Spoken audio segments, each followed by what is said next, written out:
Listen now to The Adventures of Sam Spade, starring Howard Duff in The Convertible Caper.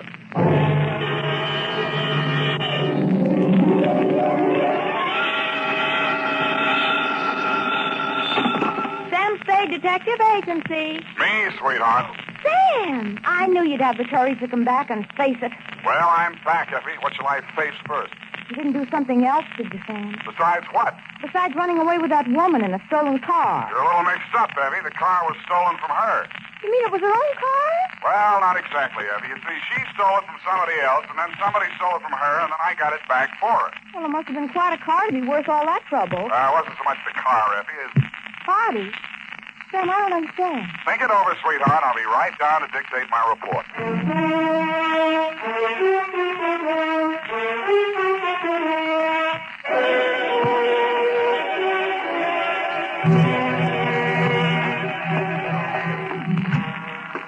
Oh, Sam, look at you. Can't you take no for an answer? And just what do you mean by that, Miss Perrine? Claw marks on your face. Wrong again, sweetheart. She said yes, I said no. Hence the scratch. I knew she was that type the minute she walked into this office. That ankle bracelet and green nail polish. Green nail. Well, puce colored. This one goes to homicide, Effie. Oh, not another murder, Sam. What else? To Detective Lieutenant Dundee from Samuel Spade with license number 127596. Subject, the Convertible Caper. Dear Dundee, it had been a dull morning, but just before lunchtime, things began to brighten up. Her clothes looked like money, and what they were wrapped around looked even better. She eased herself into the chair I pushed up for her, rattled about $1,000 worth of charm bracelet at me, and after she'd arranged her legs, mouth, and eyes to our mutual satisfaction, she allowed me to hear the sound of her beautiful voice. I do not know whether you will be interested in my case or not, Mr. Spade. Put your mind at rest, Miss Estrada. Estrada. Who knows? Perhaps I am merely a waste of time. My time is your time as we stay in the States, Mrs. Estrada. Oh, you are very simpatico, very kind. Yes. Entonces, my automobile has been stolen. When and from where? Last night, after midnight, while I was checking in at the Hotel San Rafael, where I am staying, I foolishly left it parked outside with the keys in it. Have you reported this to the police? No. I suggest you do. No. No? No. Well, why not? Because I stole it from another. Oh, I see. No, but you do not yet know all. If the police find the car and notify the one from whom I stole it, then that one will know that I am in San Francisco. And that's bad. You don't say that. If he finds out I'm in San Francisco, then he will come here and kill me. That is why I must recover the car rapidly and without the police. You will be glad to help me. Be very pleasant, Mrs. Estrada, but hot cars are not exactly in my line. You wish that I don't think anybody would murder you just for stealing his car. Oh, not for the car, no. Already he tried to kill me once, twice, 3 times. So I take the car and drive away rapidly. Away from where? Mexico State of Chihuahua, where this pig resides who wishes to murder me. Why? He drinks. He becomes a beast. He accuses me of... Look here on my shoulder, this scar, where already he cuts me with a knife. Uh-huh. Now you have seen something that changes your mind about me, huh? You see that I am sincere. Why, Mrs. Estrada, I never had any doubts. Oh, please. I am without friends. You would call me Mitch, I guess? Yes, indeed. Bueno, now we are friends. In the car is sitting the pig. What's this pig's name? Pig is the only name I will honor him with. Pig. Pig. What make of car is this? Leonza. You know this kind of car? Yeah, it's a foreign car. I've seen a few around. This must have set the pig back several $1,000. Huh, he steals everything. Listen, my darling, please notice.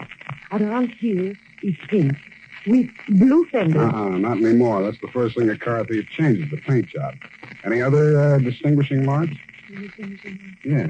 I think. It has a radio. You don't say. And it has 2 windshield wipers. Well, I'll buzz around, meet you. If I find anything, I'll let you know. My fee is... Yes. Yes, that is something else. I have no money. Oh, that's great. That's just great. But I am sincere. You said so. Look, my darling, take this. It is worth very much. See? This little charm alone. Platinum set with diamonds. Worth very much. You will keep it until I pay you, eh? Adios, Father. Hasta la vista. She thrust the charm bracelet into my hand, bit me on the ear, and departed. I put a Band-Aid on it, ran some cold water over my head, poured myself a stiff slug of bourbon, and examined the bracelet. The dangle she pointed out was a white metal disc with a monogram in diamonds, two vertical bars with a horizontal one on top. It was the Greek letter pi or the initials PT, depending on who had stolen it from whom. I knew it was at least worth my fee. I dropped it into my pocket and went out. My first stop was over on Mission. The sign on the building says, Masterpiece Auto Painting, Joe Rembrandt, proprietor. Sam, long time no see. Hello, Joe. Got something you want painted? No, but I think you may have painted something I want. Sam, you know me. They drive them in the front. We spray the paint on them and push them out the back. No questions asked. That's quite a turnover, Joe. Yeah, we're going big time. Got the exclusive now for the syndicate work in the hills. Is that right? Yeah. What are you looking for, Sam? A murder car? Could be. It's a custom job, foreign car, Deonza. Hey, here's what it looks like. Yeah. Convertible.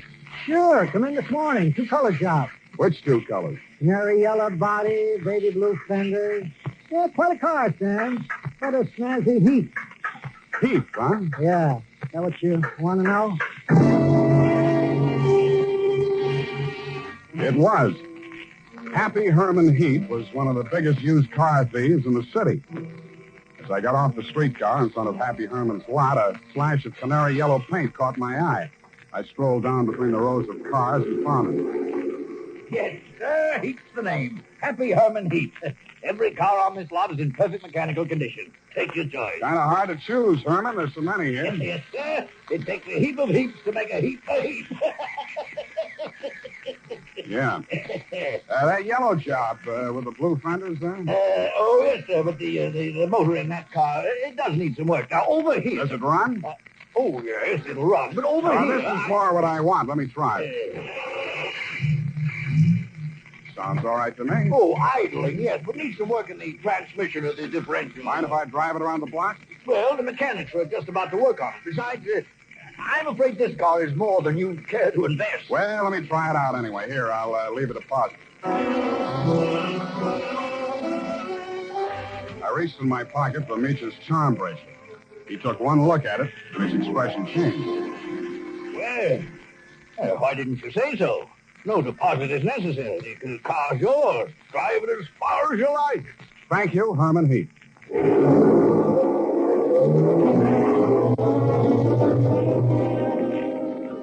I took him at his word. I put the magic bracelet in my pocket, drove back to O'Farrell Street, parked in front of the San Rafael Hotel, slipped the doorman a buck to wash it for me, and went on into the lobby. The desk clerk said that Senorita Estrada had checked out 30 minutes before, leaving no address. I found the house dick in the bar and asked him for a rundown. Yeah, I remember her, Sam. Very nice dish. Any callers, Tiny? Yeah, 2 guys. Yeah? They went out when they came. Ain't been back since. Who were they? You won't believe it, Sam. One of them was Tom Carey. What's he doing in San Francisco? He's wanted for murder. Well, I don't know, but there must be plenty in it if you brought him back across the border. He's staying here? Yeah, room 613. Uh-huh. Do me a favor, will you, Tiny? Anything at all, Sam. There's a car parked outside in the loading zone here. Stow it in the hotel garage for me, will you? Upstairs, as far out of sight as you can get it. I went upstairs and rang the buzzer at room 613. The door was opened by a little dark-complected man with hard eyes and Indian features. There was a mean-looking knife in his hand, but he put it away at a nod from Tom Carey. How'd you find out I was in town? Not from Meecha. I don't know how much he told you, Sam, but if he told you this much, he was 11. It's $1 million caper. And you know some of the things I've done for less. What's in it for me? What'd she pay you? Nothing. She left this charm bracelet in Hock. Now, boss, I caught him now. Shut up, Parker. Give me that bracelet. Mine. Watch it, Tom. Don't crowd me. I got something bigger than this, or you wouldn't be here. All right, Sam, what do you want? I want to hear you talk. I guess you know I've been down Mexico way. I'm listening. I got a little business down there, garage business. Running hot cars across the border from the States? We cool them all. Little body work and his serial number, like plastic surgery. Sounds like a good business. You shouldn't be neglecting it. You met the dame. She says you want to kill her. I was off my trout. I scared her. I didn't mean anything. I thought I could scare her into sticking around. I let Parko nick her shoulder a little bit. Oh, just a little bit. Yeah. I figured her wrong. I know that now. If I could see her for 5 minutes just to talk to her, I know it'd be okay. I can't help you, Tom. I want to talk to her myself. Listen, she hasn't got a penny, only that car. She figures I'm peddling that. Not anymore. She already stole it? Some car thieves took it. She hired me to trace it. Listen, Sam. Maybe broke in a strange country. I'd look good to her again. Here's $1,000, Sam. Oh, this is so sudden, Tom. Nothing. When you see her again, give her that bracelet back, huh? It was a present from me. And whatever you do, don't find that car. Okay, Tom, that's a promise. Thanks, man. Only one thing I don't understand. You said it was $1 million caper. I meant that. She's worth $1 million to me, Sam. The girl, Tom? Or the car? Oh, I wish I hadn't asked that question, Sam. I really do.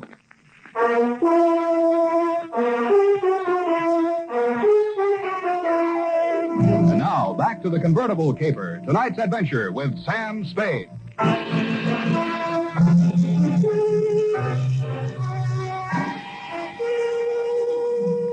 When Tom Carey said $1 million caper, he meant just that.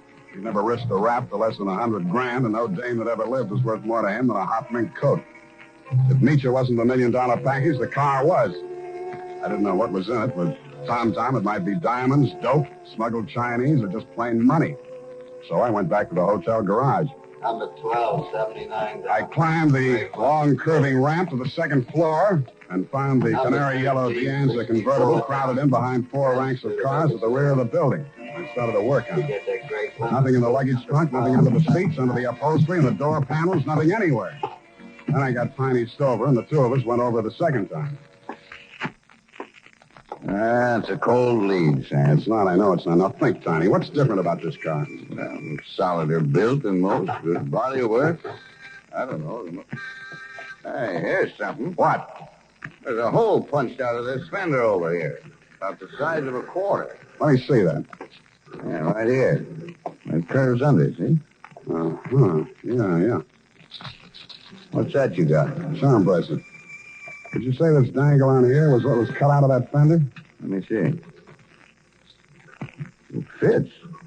Fits even the curve. Yeah. What does it mean, Sam? The dangle on the bracelet is solid platinum. Hey, Sam, are you trying to tell me the fenders on this heap are solid platinum? You got a pocket knife, Tiny? Yeah. Nice.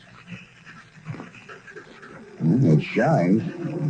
Sam, is this a hot car?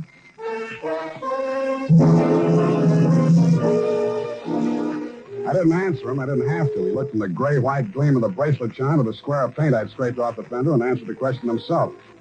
Nietzsche's convertible was convertible in more ways than one. It was about the hottest car in San Francisco as of that moment.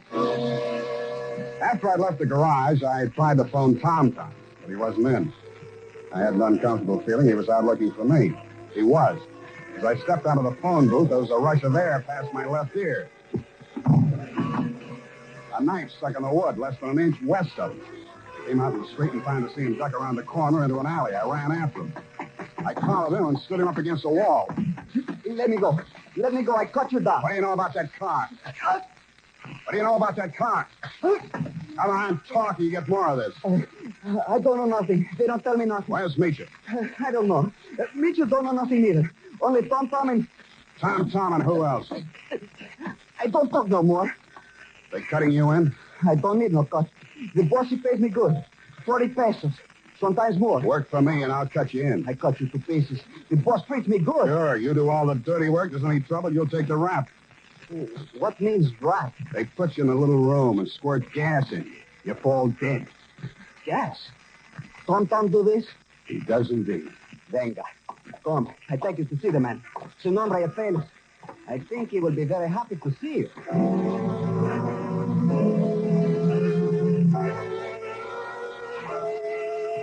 The place Paco took me to was about as high on Russian Hill as you can get. The house was old, faced in brownstone, and had a high iron fence around it. On the gate was a nameplate, H. Lovelace. When I opened it to go in, I noticed that Paco was no longer with me. Oh, Mr. Spade, come in. The gray-haired gentleman who greeted me was wearing a wing collar, a carnation, and a very distinguished air. I could hardly believe it, but he was definitely, beyond a shadow of a doubt, none other than the one and only Happy Herman Heap. Well, Mr. Spade, I see that you're surprised. I'm overwhelmed, Mr. Heap. Lovelace, that is the correct name. For my avocation, I selected my first and second names, the HH, you know. My full name is Herman Heap Lovelace. About that car, Mr. Spade. Yeah, about that. I must own that you outwitted me. I was rather proud of my little device, the disc on the charm bracelet, you know. When you showed it to me at the my business establishment, I naturally thought you were authorized to fix the car. Yeah, naturally. However, I'm not averse to enterprise in a young man, and I'm prepared to pay for my blunder. You said $1 million. I still couldn't accept, Mr. Lovelace. Oh, why not? I was hired to recover that car for my client. It's not mine to sell. Well, it's certainly not hers. I don't care whose it is. All I know is that my client's life is in danger, and it has something to do with that car. Miss Estrada? Yeah.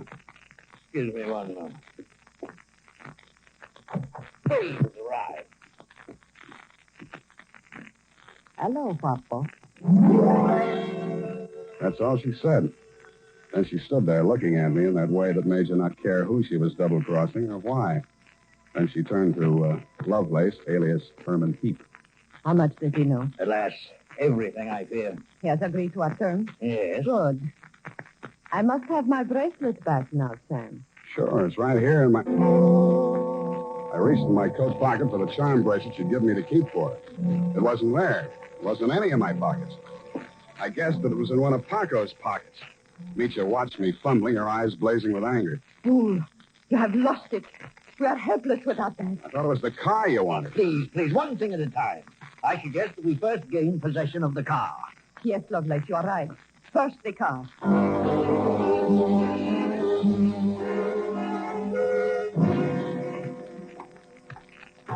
Ah, yes. This is the car at last. A princess in vulgar raiment, but still a princess. No royal coach carrying a king to a coronation ever held such riches. I just talk too much. Oh, I do. Well, take your place at the wheel, Mitchell. We shall drive out of here into a splendid future. After you, Mr. Spade. No, Mr. Heap. After you. Yes. Ironic, isn't it, that with all my varied interests, I've never learned to drive a car. Será tu poco, viejo. You seem kind of shaky, Mitya. You sure you can handle the car down the ramp? I'm very good driver, Guapo. Mitchell, stop! Put on your brakes. There's a man coming up the ramp. Pig!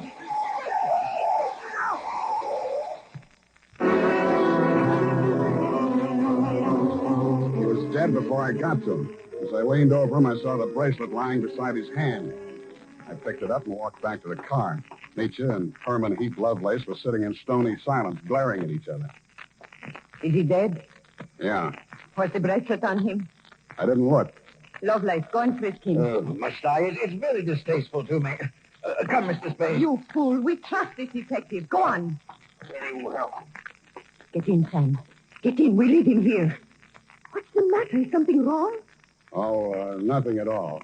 Come back here! This is an outbreak. I mean, come back here, I say!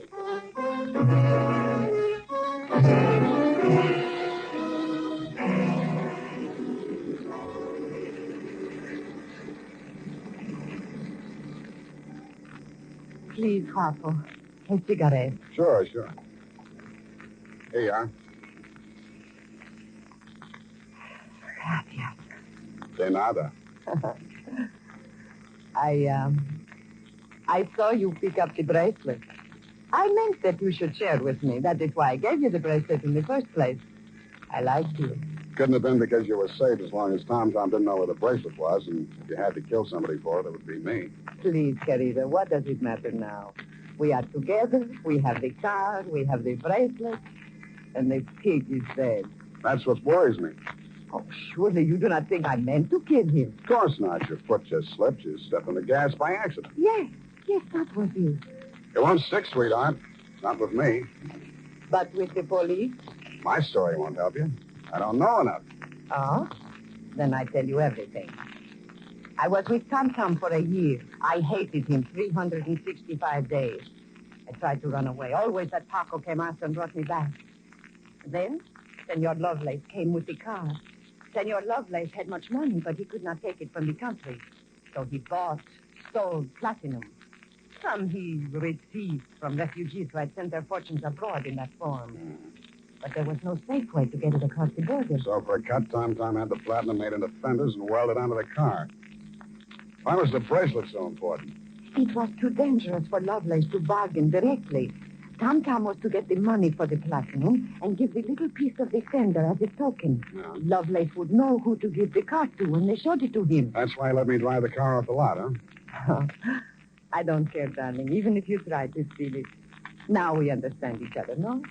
You are tough, too. Tougher than Tom, I think. Well, Now we have everything for ourselves, you and me. What do we care for the others, huh? you make a good pitch, sweetheart. You look beautiful while you're making it. But I don't like you driving. What do you mean? Pull over. I'm driving this heap back to the city. No. I said pull over. I won't let you do it. I don't care what happens. Take it easy. You want to kill us both? Sure, I will kill us both. We die together or we leave together. Yes or no? You're nuts. Answer me. The answer is no. Bueno, you will see I mean what I say. The fog thinned out just as we rounded a bend in the road. There was a point ahead with a sheer 300-foot drop to the sea. She jerked the car away from the pavement and steered straight at it. I grabbed the wheel and pushed it. The car skidded on gravel and slid sideways toward the cliff. I got the door open and tried to yank her out with me. She held on and kicked me until I rolled free.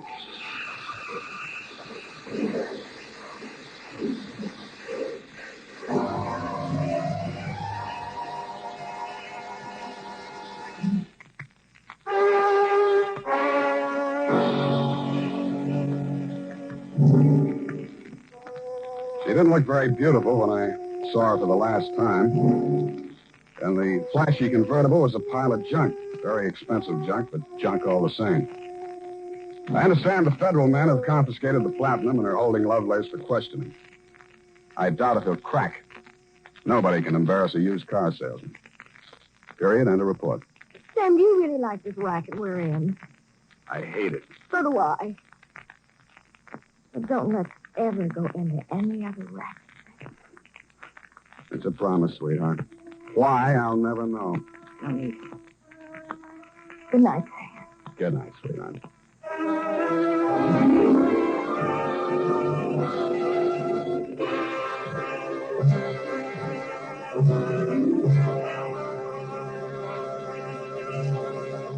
The Adventures of Sam Spade, Dashiell Hammett's famous private detective, was written for radio by Bob Tolman and Gil Dowd, with musical direction by Lud Gluskin. Sam Spade is played by Howard Duff.